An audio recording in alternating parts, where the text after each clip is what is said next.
Hello friends, welcome to channel study guide. তো বন্ধুরা, channel study গাইডে আপনাদের সকলকে স্বাগত জানাই। তো টিসিএল এই 2019-এর যে সেট এ 3 মার্চ যে পরীক্ষাটা হয়েছিল, যেটা নিয়ে কিছু জায়গায় কিছু গণ্ডগোল হয়েছিল, তো তার কোশ্চেন পেপারের একটা পার্ট আমরা কোশ্চেন পেপারটা পেয়েছি, আপলোড করে দেবো খুব তাড়াতাড়ি আপনাদের জন্য। আপলোড করে দেওয়ার আগে যারা কেউ বলছিলেন আর কি যে ব্যাপারটা যে ক্যালকুলেটরের প্রয়োজন, ভীষণ পরিমাণে ক্যালকুলেটরের প্রয়োজন, হ্যাঁ একটু তো দেখা যাচ্ছে কতটা প্রয়োজন, বাট তাছাড়া সেটা ছাড়াও আমরা বেশ কিছু এইখানে এক্সাম্পল দেখব যে কতটা ক্যালকুলেটরের প্রয়োজন আর কতটা নয়। আমার খুব সহজ অঙ্কগুলো, আমি এই সেট থেকে খুব সহজ অঙ্কগুলো বেছে নিয়েছি, কয়েকটা জাস্ট অঙ্ক খুব ফাস্ট এবং ট্রিকিলি আমরা দেখাবো যে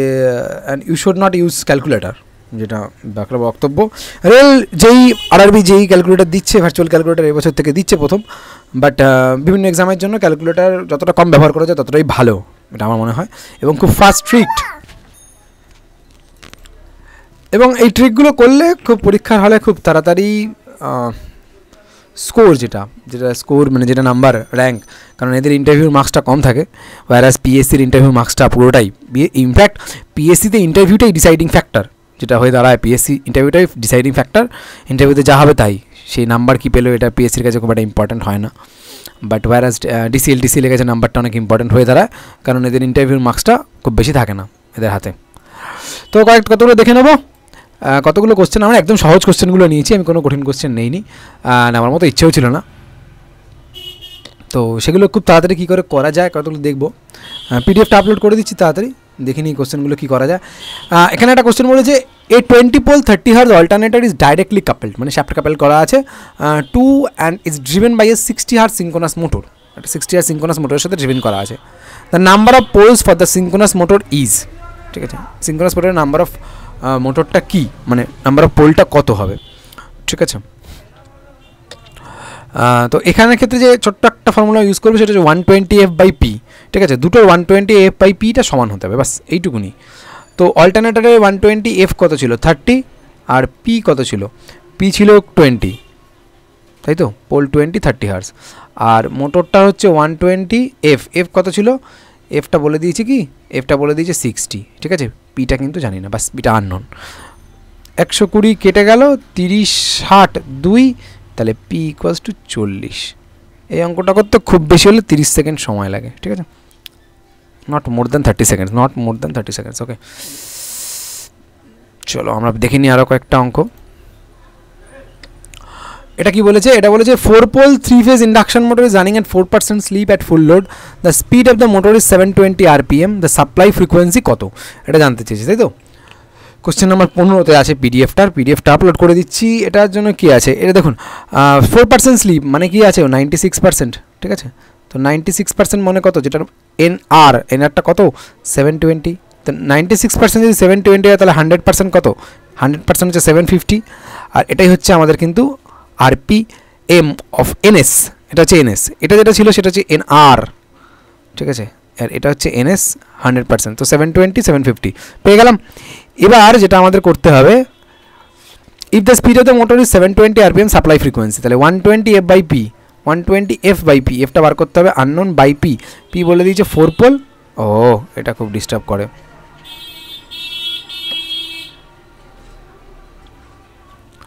4 পোল যেটা বলে দিয়েছে বসালাম 4, 120f/p ইকুয়ালস টু কত, সেটা হচ্ছে 750, ঠিক আছে। তো এখান থেকে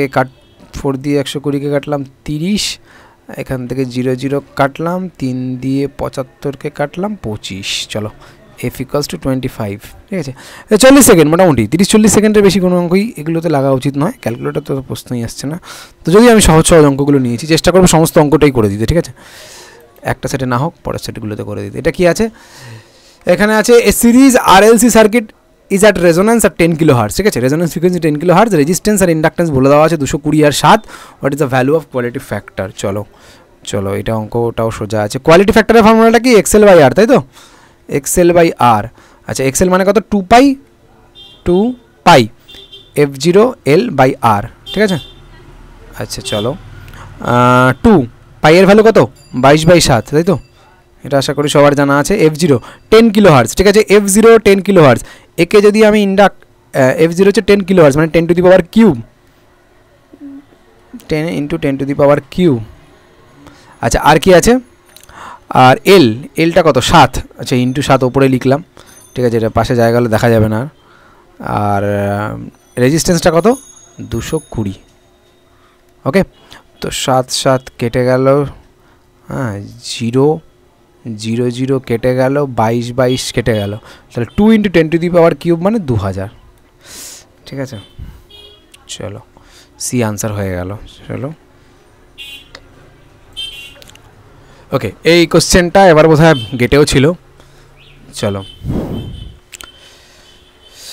6 আইডেন্টিক্যাল 3 ফেজ অল্টারনেটর ঠিক আছে প্রত্যেকটা সাবট্রানজিয়েন্ট রিঅ্যাকট্যান্স আছে 30% ঠিক আছে 30% মানে 0.3 ঠিক আছে এবার এটার যদি 6টা অল্টারনেটর থাকে তো 6টা মানে কত 0.3/6 ঠিক আছে প্যারালাল আছে যেহেতু সবকটা 0.3/6 এবার শর্ট সার্কিট লেভেল হচ্ছে ন্যাচারাল এমভিএ মানে যেটা rated MVA divided by the percentage subtransient reactance percentage X তাহলে রেটেডটা আছে 9 আর এটা হবে কত 0.3 ডিভাইডেড বাই 6 তাহলে 6টা ওপরে চলে যাবে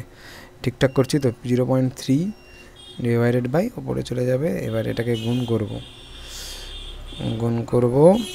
10 দিয়ে গুণ করলাম চলে গেল 10 3 3 6 18 18 × 10 180 ঠিক আছে 180 MVA অপশন বি ওকে হয়ে গেল এটা ছোটো ছোটো অঙ্ক তাড়াতাড়ি করে একটু করতে হবে এই কোশ্চেনটা তো খুব জায়গায় আসে এই আগে ওই 89 আর 35 সবাই মুখস্থ করতো বিডিসিএল ওটাও চেঞ্জ করে দিয়েছে দেখলাম টিসিএলও চেঞ্জ করে দিয়েছে খুব ভালো করেছে এই ডেটাগুলো চেঞ্জ করে দেওয়া ভালো ঠিক আছে এই ডেটাগুলো চেঞ্জ করে দেওয়া ভালো কারণ ওই 89 35 মুখস্থ করে ওই পিএসসি ক্র্যাক করা পিএসসি এখন ডেটা চেঞ্জ করছে না বাট বাকিরা কিন্তু ডেটা বেশ ভালোই চেঞ্জ করছে চেঞ্জ করাটা ভালো পিটিসিএলও চেঞ্জ করেছে পিটিসিএল তো জোর করে ভুল করিয়েছে আর এটাতে ভুল করার অপশনটা দেয়নি বলেছে তোমরা পরিশ্রম করে নাম্বারটা নাও তো এটা কি বলেছে 2300 MVA 66 কেভি বলে দিয়েছে এটা ঠিক আছে 2300 MVA কারেন্ট বার করবো ঠিক আছে 2300 MVA মানে কিলোতে নিয়ে আসবো কিউব আর ওদিকে কত আছে 66 কেভি তো দুটোই কেভিতে হয়ে গেল তাহলে আসবে ওপরে কত কিলো অ্যাম্পিয়ার কারণ 10 কিউবের জন্য এই 10 কিউবটাকে সরিয়ে রেখে দেবো শুধু বুদ্ধি করে এই 10 কিউবটাকে সরিয়ে রেখে দেবো বাস তাহলে এই অঙ্কটা হয়ে যাবে খুব তাড়াতাড়ি দেখি